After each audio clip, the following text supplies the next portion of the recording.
اور ہم نے فرعون کو اپنی سب نشانیاں دکھائیں مگر وہ تکذیب اور انکار ہی کرتا رہا۔ کہنے لگا کہ موسیٰ، کیا تم ہمارے پاس اس لیے آئے ہو کہ اپنے جادو کے زور سے ہمیں ہمارے ملک سے نکال دو؟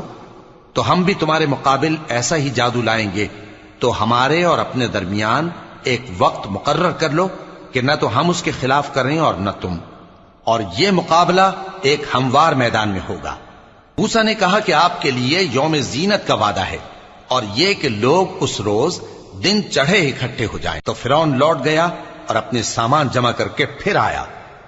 موسیٰ نے ان جادوگروں سے کہا کہ یہ تمہاری بربادی ہوگی، اللہ پر جھوٹ نہ باندھو، وہ تمہیں عذاب سے فنا کر دے گا، اور جس نے جھوٹ باندھا وہ نامراد رہا۔ تو وہ باہم اپنے معاملے میں جھگڑنے اور چپ کے سرگوشی کرنے لگے۔ کہنے لگے یہ دونوں جادوگر ہیں، چاہتے ہیں کہ اپنے جادو کے زور سے تم کو تمہارے ملک سے نکال دیں اور